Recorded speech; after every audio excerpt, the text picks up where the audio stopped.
6 teenage mums are being given the chance of a lifetime. I want for you guys to get the best, and I want you to do the best for your babies. 2 weeks of childcare, support, Lift us like this. and vital parenting lessons. You watch, it will really work. It does really actually feel like a miracle. But after 5 days, tempers are starting to fray. And the going's getting tough for all the girls. This isn't easy, this is really hard. One teen mum has quit already. Can the others make it to the end We all had pretty much had enough for thinking away. and transform their lives Any help that she needs, I'll give it. and their babies' futures?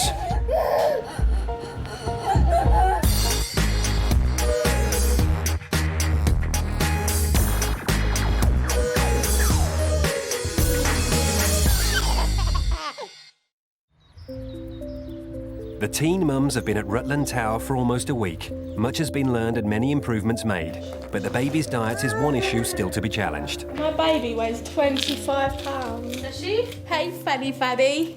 Yeah. The first class today is about a balanced diet. Nigel, the nutritionist, is teaching the girls how to make healthy burgers. We're just going to mix in the apple, the onion and the carrot. But he wasn't expecting to have to deal with 15-year-old Zoe. Most breakfast cereals... Are you on crack?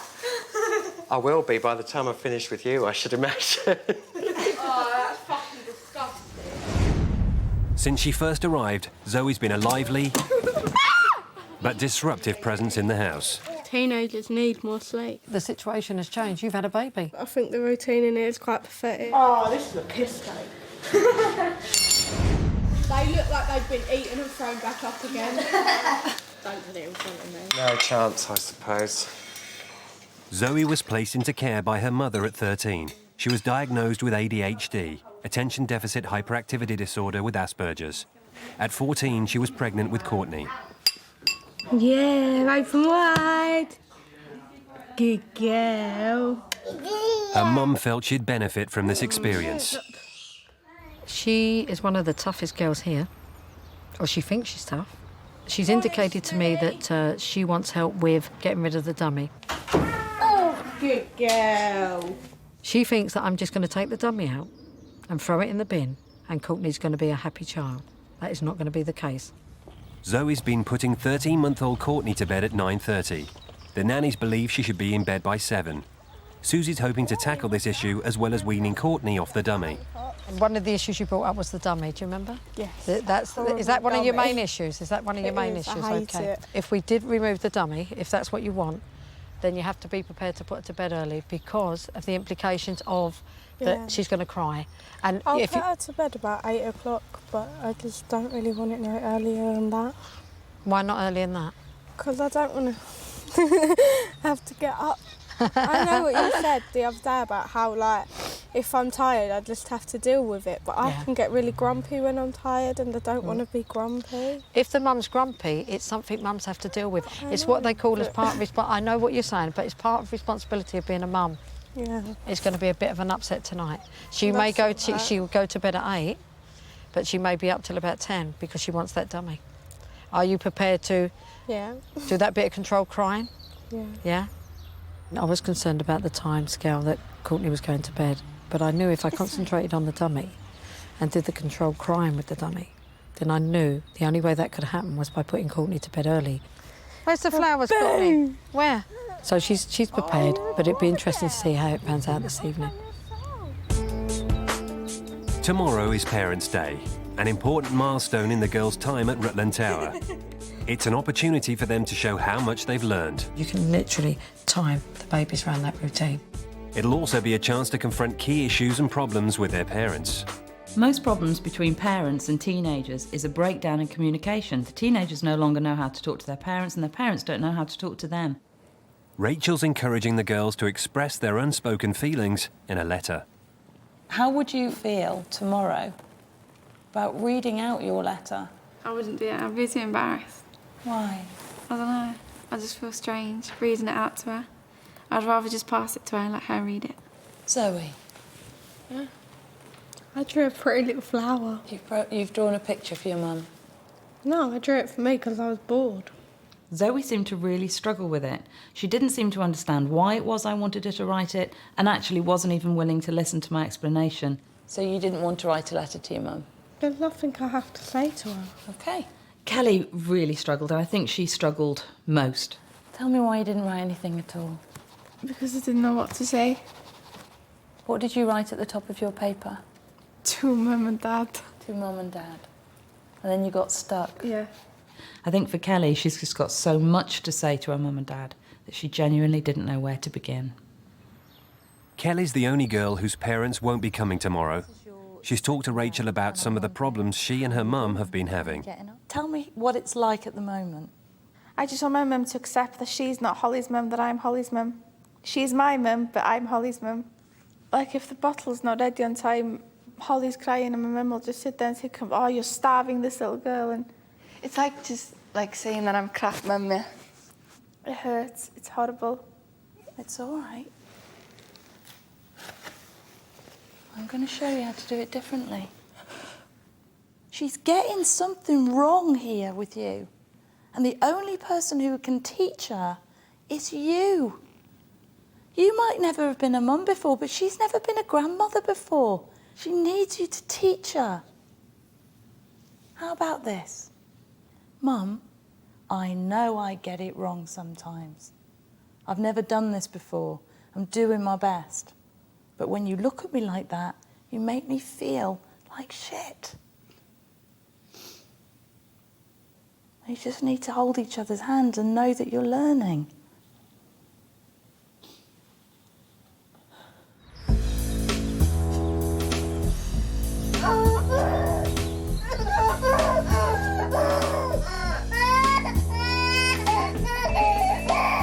It's 7:15 in the evening, and Zoe's daughter Courtney has gone without her dummy all day. On Susie's advice, Zoe's going to practice controlled crying. She must leave Courtney to cry for periods of 15 minutes, until she finally falls asleep. Okay. Get her in and get her settled how you always do.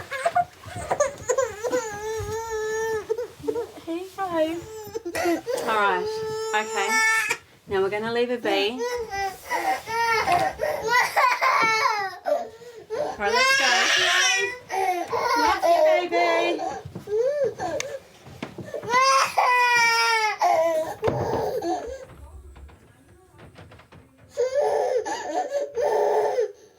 Zoe and Melissa wait outside.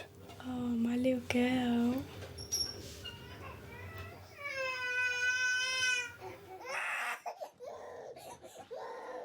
After a quarter of an hour of constant crying, Zoe returns to comfort her daughter.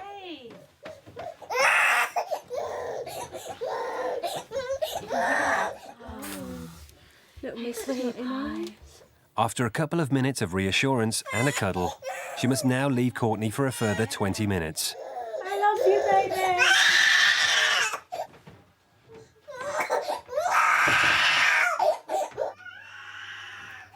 I know it feels horrible and you feel like you're being horrible, but you're not.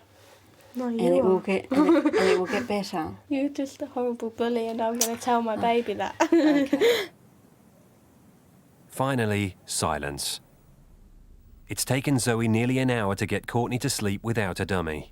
Even if you still can't hear anything, I still want you to open the door and just peek in. Just for your own... wake her up. You won't wake her up. I will.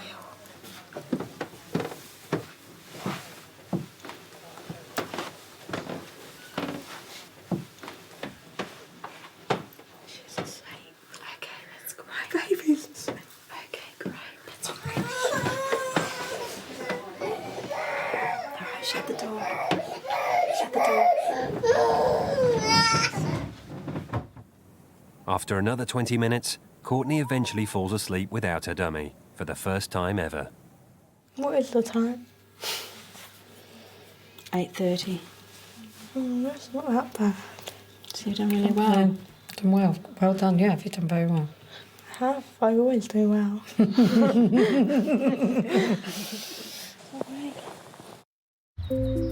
In the heart of the Lincolnshire countryside, 5 teenage mums are being taught what it takes to be a parent. Once I instill the routine with Holly, You watch, it will really work. It's 9:30 in the morning, and the girls are downstairs getting ready for their parents' visit later today. All except 15-year-old Zoe, who has yet to make an appearance. Fuck off! Last night, Zoe started to wean Courtney off her dummy. Courtney woke at 8, 1 hour earlier than normal. Mum Zoe has missed her usual lie-in. What time did you get to bed last night? 12:30, I think. 12:30. Would you remember we were saying about when you said you feel a bit tired and ratty with her if you have to get up early? Yeah. And that's what I want to work on with you over the next couple of days, is that if you go to bed a bit early, you're going to feel a lot better in the morning with her. Okay. Well, listen, I'll let you get yourself sorted out, and I'll see you downstairs, okay? Bye-bye, sweetie. Bye-bye. Well, if you wouldn't mind fucking off now, because I'm about to, like, change my top. 20 minutes later, a disgruntled Zoe finally makes it downstairs. 2 hours later, and mid-morning, suddenly Zoe's fury unexpectedly erupts. I'll fucking hurt you in a fucking minute! Fuck off!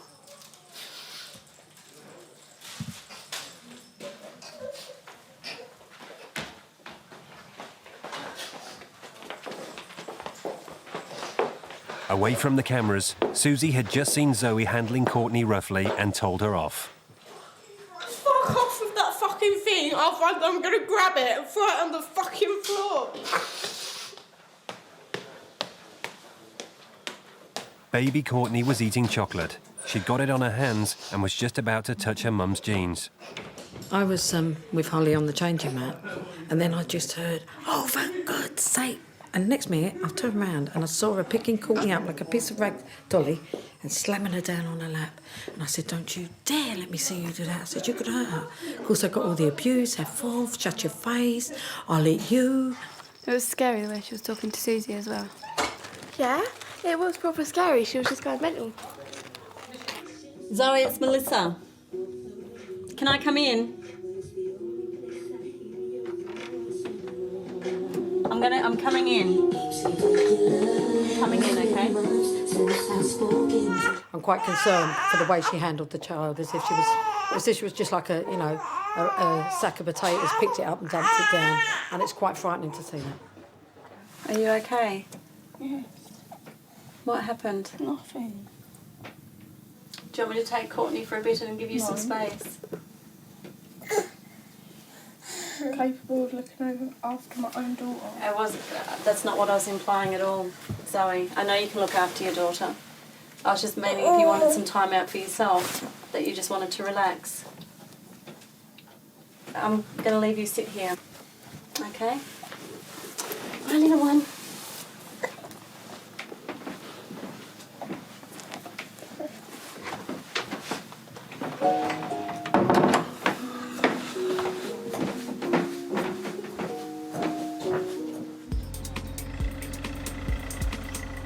Midday, and the girls' parents start to arrive.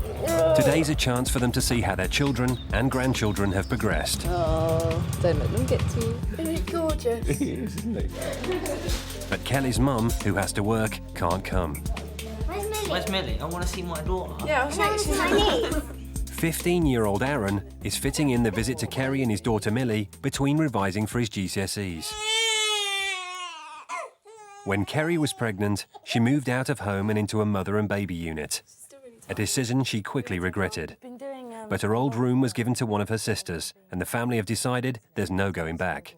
Kerry wrote a letter yesterday Yeah. to you. I want Kerry to read it out to you. Oh no, I don't want to read it. So I'm going to do it for you. Is that right? Yep. Okay. Mum, I know that I never listened to you when you said I wouldn't like living on my own. Now I've realised that you were right. I really regret making the decision of moving out because I just want to come home. I've been scared to tell you how I feel because I know that it's too late to go back in time. I'm going to sit over there with your mum while I read it. Yeah, go on. There you go, sweetheart. Carry on. I'm really missing home, and I'm so lonely living on my own that I'm not enjoying the space at all. We always had such a laugh at home, and no matter what, and now I feel like we don't have that same bond. I know I can't move back home now because there isn't the space, but I hope we can get that close bond back that we used to have. I really appreciate all the help you've given me, especially through my pregnancy and the birth. You made a big difference at the birth, and I wouldn't have been able to do it without you. And I'd just like to say thank you for everything, and I hope our friendship as a family never fades away. Love, Kerry. So nice.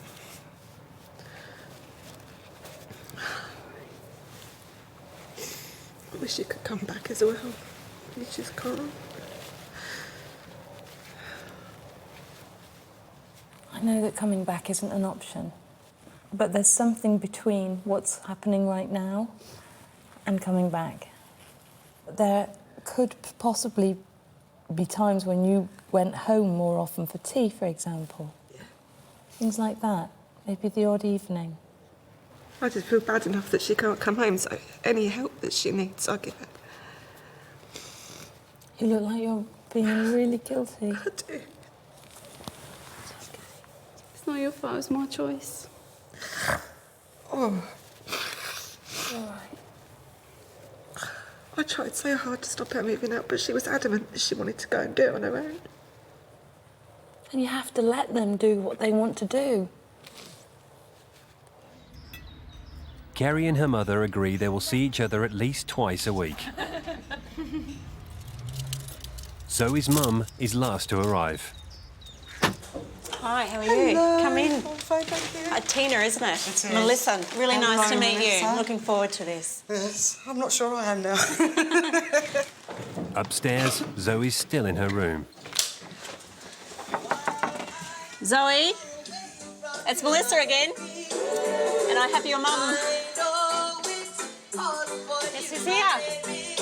Oh, look, quick. I'm just going to turn the music down a little bit. I have to turn the music down a little bit, sorry. Hey. In the last week, Kelly has talked candidly about her feelings of anger towards her parents, who split up when she was 7. Now there's a chance to move on. Each balloon has got a piece of paper tied to it. And each one of these balloons is going to represent something that is holding you back, something that you're holding on to, that's stopping you from having the life that you really deserve. Okay.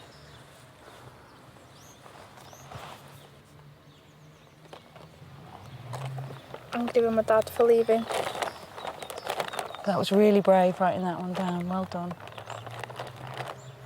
Hey. All right.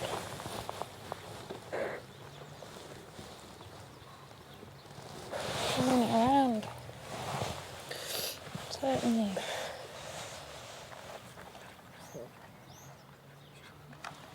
Upset that my mum won't stick up for me. Are you willing to let that go? Most of the work I do in therapy is helping people to let go.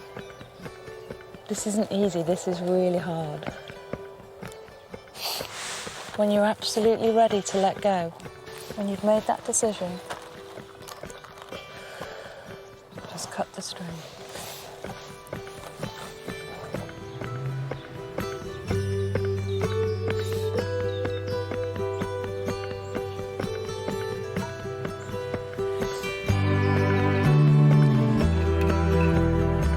I can't move forward in my life while I'm still holding on to things in the past.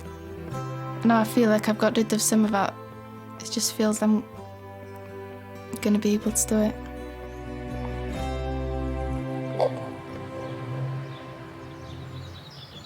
Back inside, Melissa discusses Zoe's tantrum with her mum. Courtney is very used to a lot of rough and tumble play anyway, so it wouldn't affect her at all. No. She's takes it all in her stride. Right. Okay. Yeah. But hopefully she'll calm down in a minute. Late afternoon, and most of the parents are leaving. Susie and Rachel decide it's time to talk to Zoe and her mum. I just want to ask you how you feel Being with Zoe today, how you feel she's got on this week? I think she's struggled in places. Yeah. Very much so, but that doesn't surprise me. It's the first time she's been away from me since Courtney's been born, anyway. So... I just feel I've done as much as I can in the area that we've been working on, and I feel that there's other things that I need to do with the other girls at this moment in time. If I could work one-to-one with Zoe, that would be absolutely fine. She needs that. But at the moment, I've got other girls with different issues to Zoe that I need to address now. And I just feel today would be a good time for you to go back with your mum. You feel a bit sad about it? No. Anyway, I'm cold. Can I go in now? You can. You can. You really can. OK, bye then. Bye. See you in a minute. Bye, Zoe.